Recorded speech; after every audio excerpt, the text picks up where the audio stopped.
በደማችሁ አይነትና ለበሽታ በመጋለጥ እድላችሁ መካከል የጠበቀ ባዮሎጂካዊ ትስስር እንዳለ ያውቃሉ? ይህንን ቪዲዮ ካልጨረሳችሁት አትጀምሩት። ምክንያቱም ቪዲዮው ከመጀመሪያ ጀምሮ እስከ መጨረሻ ድረስ የተያያዘና ለእያንዳንዱ የደም አይነት ችግሮችንና መፍትሄዎችን በሶስት ክፍል ከፋፍለን ስለምናይ ሁሉንም መመልከት ይኖርባችኋል። ቪዲዮውን በሶስት ክፍል በዚህ መልኩ ከፋፍለናል። በመጀመሪያው ክፍል የደም አይነቶችንና የሚስቧቸው በሽታዎችን እናያለን። በሁለተኛው ክፍል እነዚህ በሽታዎች እንዴት የደም አይነታችንን ሰብረው እንደሚገቡ እንመለከታለን። በሶስተኛው ክፍል ደግሞ ለእያንዳንዱ የደም አይነት ጠላት የሆኑ ምግቦችንና በአንጻሩ ተስማሚ የሆኑ ምግቦችን አንድ ባንድ እንመለከታለን። አሁን ወደ ክፍል አንድ ከመግባታችን በፊት አንድ ጥያቄ ልጠይቃችሁ። እስካሁን የደም አይነታችሁን አውቃችኋል? ካወቃችሁስ የትኛው የደም አይነት ነው ያላችሁ? ታይፕ ኤ፣ ታይፕ ቢ፣ ታይፕ ኤቢ ወይስ ታይፕ ኦ? መልሳችሁን ኮሜንት ስር ጻፉልኝ። የመጀመሪያው ክፍል የደም አይነቶችና የሚስቧቸው በሽታዎች ከ1 ሚሊዮን በላይ ሰዎችን ያካተተውንና በታዋቂው የካሮሊንስካ ኢንስቲትዩት የተጠናውን ግዙፍ ሳይንሳዊ መረጃ መነሻ በማድረግ የእናንተ የደም አይነት ለጨጓራ ካንሰር፣ ለጣፊያ ካንሰር የመጋለጥ እድላችሁን አልፎ ተርፎም የሰውነታችሁ በሽታ የመከላከል ስርዓት የካንሰር እጢዎችን እንዴት ለይቶ እንደሚያውቅ በቀጥታ ይወስናል። በአሁኑ ሰዓት አብዛኛው ሰው ሳይንሳዊውን እውነታ ባለማወቅ የሚመገባቸው አንዳንድ ምግቦች በገዛ የደም ሕዋሳቶቻቸው ላይ ከፍተኛ ጉዳት እያደረሱ ይገኛሉ። ይህንን ቪዲዮ ጨርሳችሁ ስትመለከቱ እነዚህን አደገኛ ምግቦች እንዲሁም አደጋውን የምትከላከሉበትን ትክክለኛውን የአመጋገብ ስትራቴጂ አንድ ባንድ ትማራላችሁ። እነዚያን ለካንሰር የሚያጋልጡ ጅኖችን እንዳይቀሰቅሱ ለማድረግ የትኛው የደም አይነት ምን አይነት ምግብ ፈጽሞ መተው እንዳለበትና ምን አይነት ምግብ ደግሞ መመገብ እንዳለባችሁ እንመለከታለን። አሁን እጅግ አስገራሚ የሆነውንና ለ30 ዓመታት ያህል 100,000 ሰዎችን በቅርብ በመከታተል የተደረሰበትን የምርምር ውጤት እንመልከት። የደም አይነት ኤ የሆኑ ሰዎች ለጣፊያ ወይም ፓንክሪያቲክ ካንሰር የመጋለጥ እድላቸው 26% ከፍ ያለ ነው። በተጨማሪም ይህ የደም አይነት ለጨጓራ ወይም ጋስትሪክ ካንሰር የመጋለጥ እድሉን በ20% ያሳድጋል። የደም አይነት ቢ እና ኤቢ የሆኑ ሰዎች ደግሞ ለማህፀን እንቁላል ከረጢት ወይም ኦቫሪያን ካንሰር የመጋለጥ እድላቸው ከፍ ያለ መሆኑ ተረጋግጧል። በአንጻሩ የደም አይነት ኦ ያላቸው ሰዎች ለጨጓራ ካንሰር የመጋለጥ እድላቸው በ37% ዝቅ ያለ እንዲሁም ለጣፊያ ካንሰር የመጋለጥ እድላቸው ደግሞ በ14% ዝቅ ያለ ነው። ይህንን ስትሰሙ እኔ የደም አይነቴ ኦ ስለሆነ ከካንሰር ስጋት ነፃ ነኝ ብላችሁ ታስቡ ይሆናል። ነገር ግን ፍጹም አትቸኩሉ። ለምን መሰላችሁ? የምርምሩ ውጤት ሌላም ሊያውቁት የሚገባ ወሳኝ ሚስጥር አለው። እሱን ከጥቂት ደቂቃዎች በኋላ በዝርዝር እንመለከታለን። እያንዳንዱ የካንሰር አይነት ከደም አይነታችን ጋር እንዴት እንደሚገናኝ በዝርዝር ከመመልከታችን በፊት ይህ ለምን ሊሆን እንደቻለ በቅድሚያ ማወቅ ያስፈልጋል። እስኪ የቀይ ደም ሕዋሳቶቻችሁን ቅርጽ በአይነ ህሊናችሁ ለመሳል ሞክሩ። ለስላሳና ክብ የሆኑ ነገሮች ብቻ ይመስላሉ።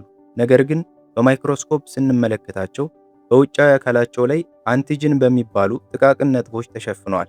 እነዚህን አንቲጅኖች ልክ እንደ ትናንሽ የሳተላይት መገናኛ አንቴናዎች አድርጋችሁ ልታስቧቸው ትችላላችሁ። ስለዚህ በቀላሉ እንዲገባችሁ እንዲያስቡት የደም አይነታችሁ ኤ ከሆነ የኤ አንቴና አላችሁ ማለት ነው።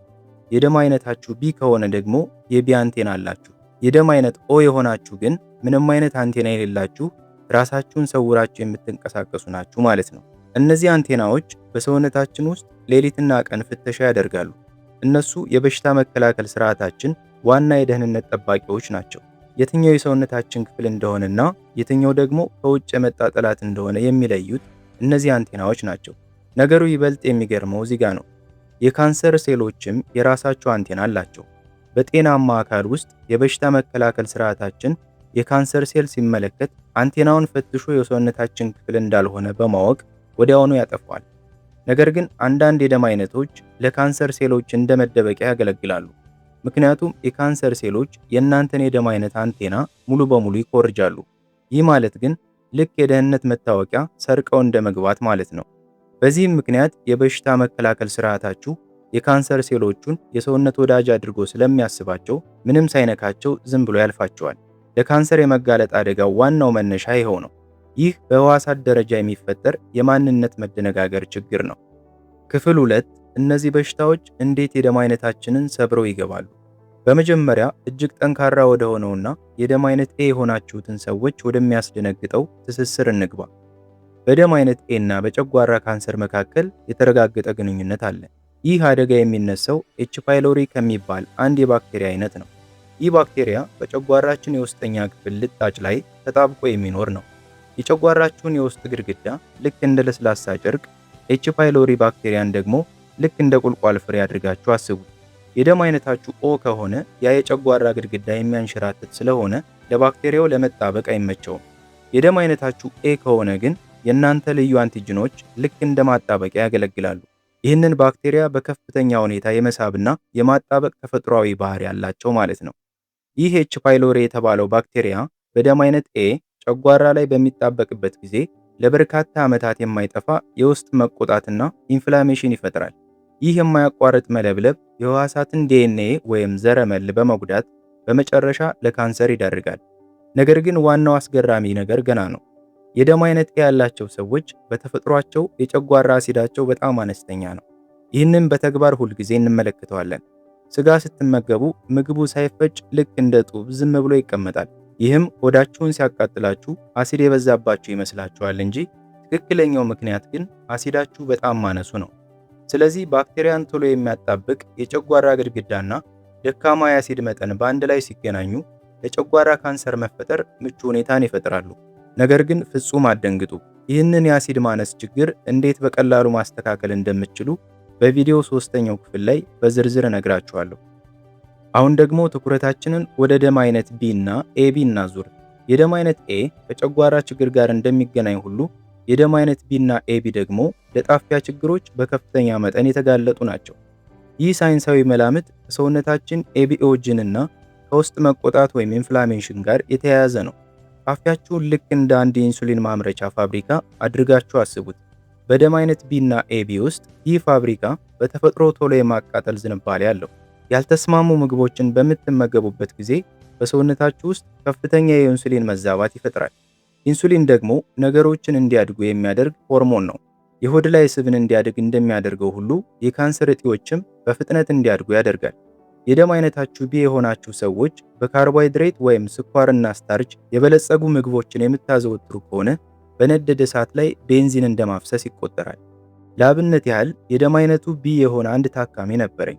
ሁልጊዜ የድካም ስሜት ይሰማዋል፣ ሆዱም ይነፋል። በየቀኑ ምስርና የዶሮ ስጋ ይመገብ ነበር። ነገር ግን የፕሮቲን ምንጮቹን ብቻ ስንቀይርለት በሰውነቱ ውስጥ የነበረው መቆጣትና ህመም በ2 ሳምንት ውስጥ ጠፋ። ታዲያ ይህንን ሁሉ ስንሰማ አሸናፊው የደም አይነት ኦ ነው ማለት ነው ልንል እንችላለን። በትክክል አይደለም።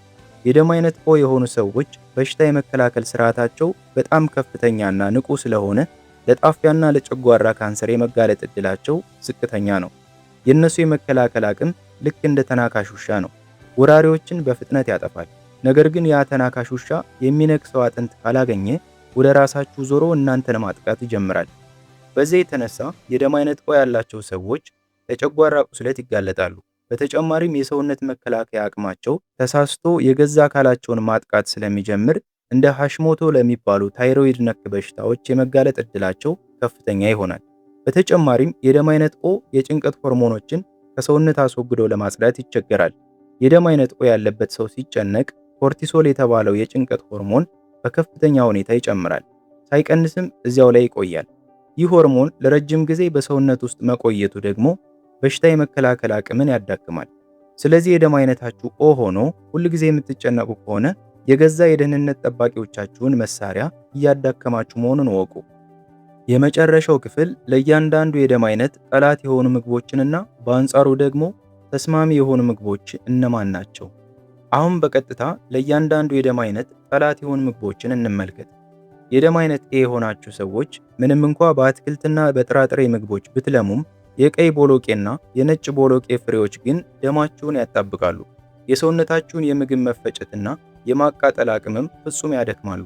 ለደም አይነት ቢ ደግሞ ዋነኛ ጠላቶቻቸው የዶሮ ስጋና በቆሎ ናቸው። በእነዚህ ምግቦች ውስጥ የሚገኙት ንጥረ ነገሮች በሰውነታችን ውስጥ ልክ እንደ ኢንሱሊን ሆርሞን በመምሰል የጣፊያን መደበኛ ሥራ ሙሉ በሙሉ ያውካሉ። የደም አይነት ኦ ዋነኛ መርዝ ደግሞ ስንዴና በቆሎ ናቸው። በጨጓራና አንጀት ውስጥ ወዲያውኑ መቆጣትን ይፈጥራሉ። አሁን ደግሞ ለእነዚህ ሁሉ ችግሮች በ4 ደረጃ የተከፋፈሉ መፍትሄዎችን እንመልከት። ደረጃ 1 መፍትሄ የጨጓራ አሲድን ማጠናከር፣ በተለይ ለደም አይነት ኤ። የጨጓራ አሲድን በመጨመር ኤች ፓይሎሪ ባክቴሪያ እንዳይጣበቅ መከላከል አለብን። ስለዚህ ከእያንዳንዱ ምግብ በፊት አንድ የሾርባ ማንኪያ የአፕል ሳይደር ቬኔጋር በውሃ ውስጥ በጥብጦ መጠጣት አለባችሁ። ጨጓራችሁ አሲዳማ ከሆነ ባክቴሪያው ፈጽሞ ሊጣበቅበት አይችልም። ደረጃ 2 መፍትሄ መርዛማ ሌክቲኖችን ማስወገድ። የደም አይነት ኦ የሆናችሁ ስንዴና በቆሎን ሙሉ በሙሉ ያቁሙ። በሳር ካደጉ ከብቶች ቀይ ስጋን ይመገቡ። የደም አይነት ኤ የሆናችሁ ቀይ ስጋ፣ ቀይ ቦሎቄና ነጭ ቦሎቄን ያቁሙ። በምትኩ አሳ፣ ቆዳው የተነሳ የዶሮ ነጭ ስጋ፣ ብሮኮሊና ነጭ ሽንኩርት አብዝተው ይመገቡ። ነጭ ሽንኩርት ደምን የማቅጠን ኃይል ስላለው ደማችሁ እንዳይጣበቅ ይረዳል። የደም አይነት ቢ የሆናችሁ የዶሮ ስጋና በቆሎን ያቁሙ። የበግ፣ የፍየል ስጋ ወይም አሳ አብዝተው ይመገቡ። የደም አይነት ኤቢ የሆናችሁ ደግሞ እንደ ቋንጣ፣ በፋብሪካ የተቀነባበሩ የስጋ ውጤቶች እንደ ሞርቴዴላ ያሉና በቆሎን ሙሉ በሙሉ ያቁሙ።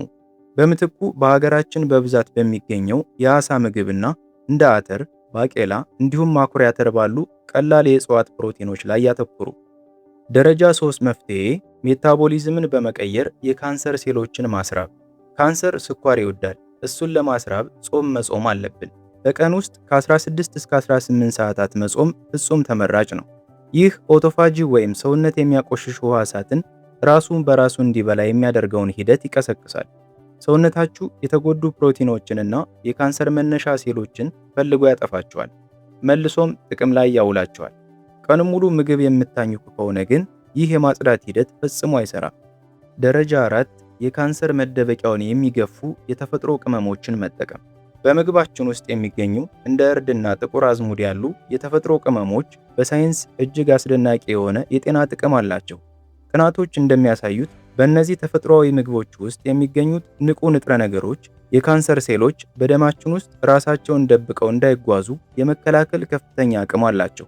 የካንሰር ሴሎችን መደበቂያ በመግፈፍ የበሽታ መከላከል ስርዓታችን በቀላሉ አግኝቶ እንዲያጠፋቸው ትልቅ እገዛ ያደርጋሉ። ስለዚህ ብዙ ጊዜ እነዚህን ቅመሞች በምግባችሁ ውስጥ ለማካተት ሞክሩ። የዛሬው ዝግጅታችን ይህንን ይመስላል። ለቻናላችን አዲስ ከሆናችሁ ጤናችሁን የሚቀይሩ ተጨማሪ ሳይንሳዊ መረጃዎች በየጊዜው እንዲደርሷችሁ አሁኑኑ ሰብስክራይብ አድርጉና የደወል ምልክቱን ተጫኑ። በቀጣይ እስክንገናኝ ጤና ይስጣችሁ።